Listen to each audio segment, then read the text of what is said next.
என் அன்பு சொந்தங்களுக்கு வணக்கம். என்ன உங்களுக்கு நல்லா தெரியும், சில விஷயங்களை நம்ம வெளிப்படையாக பேச வேண்டிய கட்டாயத்தில் சூழ்நிலையில் நம்ம இருக்கோம். நான் 2013 பாஜகவில் ஒரு அடிப்படை உறுப்பினராக சேர்ந்தேன். எதற்காக சேர்ந்தேன் அப்படின்னா, பிரதமர் நரேந்திர மோடி அவர்கள் அப்பொழுது அவர் தான் பிரதமராக வரப்போகிறாரு, அவர் ரொம்ப நல்ல மனிதர், அவருக்கு நிறைய ஒரு சோஷியல் மீடியாவில் எல்லாத்துலேயும் ஒரு பயங்கர கிரேஸ் ஒன்று இருந்தது. அதை பார்த்து எனக்கு பிடித்து நான் பாஜகவில் இணைந்தேன். அந்த காலகட்டத்தில் பெருசாக யூத் அப்படின்னு யாரும் இன்ஃப்ளோ அப்படின்னு அந்த பார்ட்டியில் யூத் இல்லை. ஆனால் நான் அப்போ நான் இணையும் போதே ஒரு 200 பேரோடு இணைஞ்சேன். 2013 இப்போ வரைக்கும் கமிட்டட் காரியகர்த்தாவாக, கமிட்டட் ஆஃபீஸ் பேரராக நான் எனக்கு கொடுக்கப்பட்ட அனைத்து பணிகளுமே நான் செஞ்சுருக்கேன். உங்களுக்கு எல்லாருக்கும் தெரியும், திரு அண்ணாமலை அவர்கள் மாநில தலைவராக வந்த பிறகு எனக்கு முதல் டாஸ்க், இது முன்னாடி எந்த கட்சியும் இல்லாத ஒரு புதிய ஒரு பிரிவை உருவாக்கி, விளையாட்டு மேம்பாட்டு பிரிவு அப்படின்னு எனக்கு ஒரு ஃப்ரெஷருக்கு கொடுக்குற மாதிரி, ஒரு ஸ்டார்ட் அப் கொடுக்குற மாதிரி என் கையில் கொடுத்தாங்க. அதை எந்த அளவுக்கு என்னால் சரியாக செய்ய முடியுமோ, எந்த அளவுக்கு சிறப்பாக செய்ய முடியுமோ, ஒரு அருமையான ஒரு டீமை நான் உருவாக்கி, என்னுடைய டீம் மெம்பர்ஸ் எல்லாருமே எக்ஸ்ட்ராடினரி பீப்புள், அவங்க எல்லாரையும் ஒரு நல்ல ஒரு டீம் உருவாக்கி, நூற்றுக்கணக்கான விளையாட்டு வீரர்களை, ஸ்போர்ட்ஸ் பர்சனாலிட்டிஸை பிஜேபிக்குள்ளே கொண்டு வந்து அதை சிறப்பாக பண்ணேன். அது நம்மளுடைய செயல்பாடுகளை பார்த்து திமுக எப்பொழுதும் பிஜேபியை பார்த்து காப்பி அடிச்சதை எனக்கு தெரியல. ஆனால் இந்த விளையாட்டு மேம்பாட்டு பிரிவை நாங்களும் உருவாக்குவோம், இது மிகப்பெரிய இளைஞர்களை அட்ராக்ட் பண்ணுது அப்படின்னு சொல்லி அங்கேயும் ஒரு விளையாட்டு மேம்பாட்டு பிரிவுன்னு ஆரம்பித்து அங்கே ஒரு மிக முக்கியமான ஒரு எம்பிக்கு அந்த பதவி கொடுத்தாங்க. நம்ம எல்லாருக்கும் தெரியும், மோடி கபடி லீக் இந்தியாவிலேயே பிரதமர் நரேந்திர மோடி அவர்கள் பெயரில் நடந்த மிகப்பெரிய ஒரு ஸ்போர்ட்ஸ் லீக்னா அதுதான். சுமார் 60,000 பிளேயர்ஸ் அதில் பார்ட்டிசிபேட் பண்ணாங்க.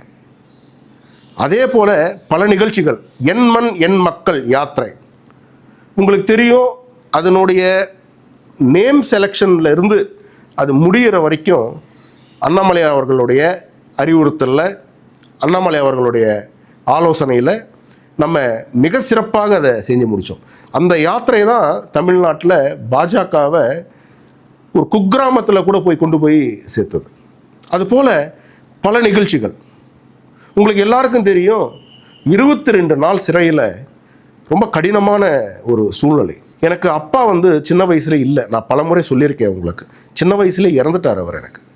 ஸோ எங்கள் அம்மா, நான் ஒருத்தர் தான் சம்பாதிக்கணும் வீட்டில். அதை போன்ற ஒரு சூழ்நிலையில் இருக்கும் பொழுது 22 நாட்கள் நான் சிறையில் இருந்திருக்கேன். சாதாரண இது கிடையாது. பிரதமருக்காக கேஸ் வாங்கியிருக்கேன், பிரதமருடைய ஃபோட்டோ ஓட்டினேன் அப்படின்னு சொல்லி என்னை ஜெயிலில் போட்டிருக்காங்க. கட்சி கொடியை காப்பாற்றுறதுக்காக ஒரு கேஸ் வாங்கியிருக்கேன். அண்ணன் அண்ணாமலை அவர்களுடைய யாத்திரை நடத்தும் போது ஒரு கேஸ் வாங்கியிருக்கேன். அதுபோல் நிறைய கேஸுகள் கட்சிக்காக வாங்கியிருக்கேன். கட்சி கேஸு தவிர என் மேலே எந்த ஒரு கேஸோ, ஒரு சின்ன சம்மன் கூட என் மேலே கிடையாது. அது வெளிப்படையாக இருக்குது அந்த ரெக்கார்ட்ஸ். அதுபோல் கட்சிக்காக நம்ம இவ்வளோ தூரம் உழைச்சிருக்கோம். ஆனால் எனக்கு இருக்கக்கூடிய சில வேதனைகள், கடந்த ஒரு வருடமாக கட்சியில் நான் பல இடத்துல சொல்லிக்கிட்டே தான் இருந்தேன். முதல்ல எடுத்தீங்கன்னா, இந்த கட்சி, நான் பேர் சொல்ல விரும்பவில்லை, இருந்தாலும் இந்த இடத்துல சொல்லணும்னு நினைக்கிறேன். அக்கா தமிழிசை சவுந்தரராஜன் அவர்கள் மாநில தலைவராக இருந்தாங்க. அவங்க நின்னாங்க, எலெக்ஷனில் நின்னாங்க, தோத்தாங்க. ஆனால் அவங்களுக்கு கௌரவப்படுத்தி அவங்களுக்கு கவர்னர் பதவியை கொடுத்தாங்க, அவங்க உழைப்பை ரெக்கக்னைஸ் பண்ணி. அப்போ பார்ட்டி 3% தான். பிறகு வந்த திரு முருகன் அவர்கள் மாநில தலைவராக இருந்தார். அவரும் எலெக்ஷனில் நின்னார், தோத்தார். அவருக்கும் ராஜ்யசபா கொடுத்து அவரோட உழைப்பை அங்கீகாரப்படுத்தி அவருக்கு மத்திய அமைச்சராக்குறாங்க. அதே போல் திரு அண்ணாமலை அவர்கள் மாநில தலைவராக இருந்தார். அவர் மாநில தலைவராக இருக்கும் பொழுது கட்சி அவருக்கு கொடுக்கும் பொழுது அவருக்கு 3% தான் இருந்தது கட்சி. அவர் உழைத்தார், கடுமையாக உழைச்சார். 3%லேருந்து 12% கொண்டு வந்தார் பார்ட்டியை. ஆனால் ஒரு இதுதான் செல்ஃபிஷ். ஒரு அலைன்ஸுக்காக ஓவர் நைட்டில் 1 ஹவரில் ஒரு டிசிஷனை எடுத்து அவரை மாற்றி 12% கொண்டு வந்த கட்சிக்கு வெறும் 27 சீட்டு மட்டுமே வாங்கி இன்னைக்கு கட்சி இந்த அளவில் இருக்குது அப்படின்னா மிக வேதனையாக இருக்குது. 3% வச்சுருக்கவங்களுக்கெல்லாம் நீங்கள் அங்கீகாரம் கொடுத்தீங்க. 12% கொண்டு வந்த அண்ணாமலை அவர்களுக்கு நீங்கள் அங்கீகாரம் கொடுக்கல. ஏன் கொடுக்கல? எதுக்காக கொடுக்கல? தமிழ்நாட்டில் இருந்து ஒரு யங் பிளட், ஒரு எனர்ஜெட்டிக் பிளட், ஒரு நாலேஜபிள் பர்சன் வர்றது சில பேருக்கு பிடிக்கல அப்படின்றது தான் நான் நினைக்கிறேன். இதுதான் முக்கியமான காரணமாக இருக்கும்னு நான் நினைக்கிறேன்.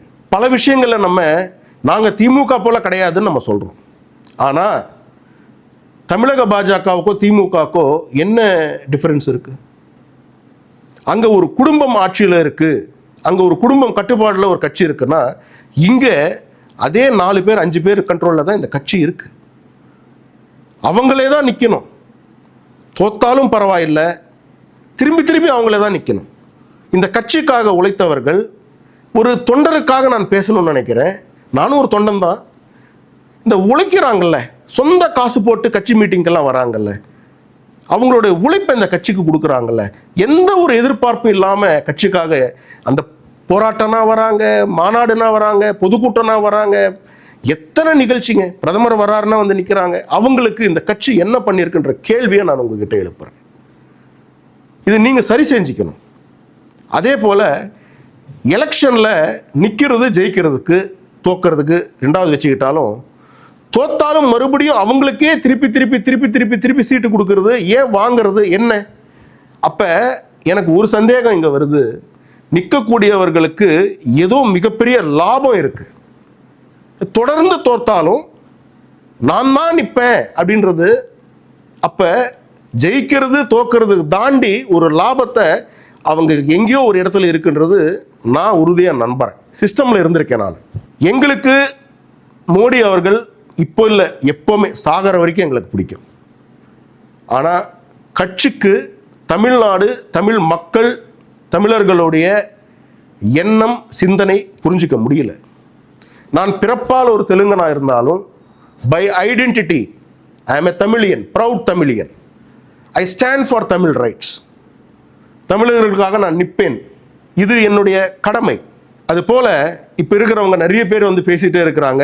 நான் இன்னும் 2 நாளில் நான் ப்ரெஸ் மீட் கொடுக்குறேன்.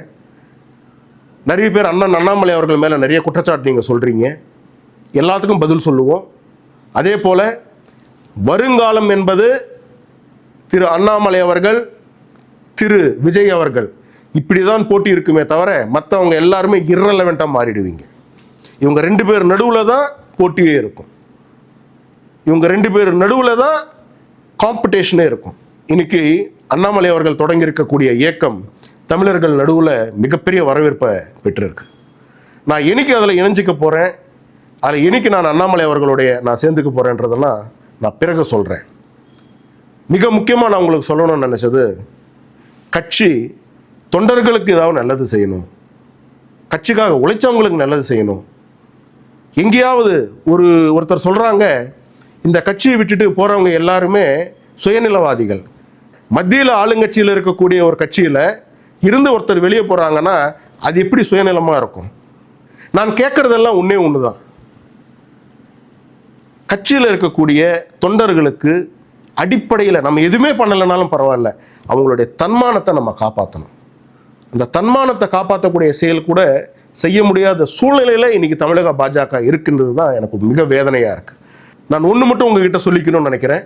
குப்புசாமி அண்ணாமலை என்னும் நான் அப்படின்னு சொல்லி அந்த வார்த்தைகளை நான் கேட்கும் வரைக்கும் நான் ஓய மாட்டேன். உறுதியாக சொல்கின்றேன், வருங்காலத்தில் அண்ணன் அண்ணாமலை அவர்கள் தான் முதல்வராக வருவார். நன்றி, வணக்கம்.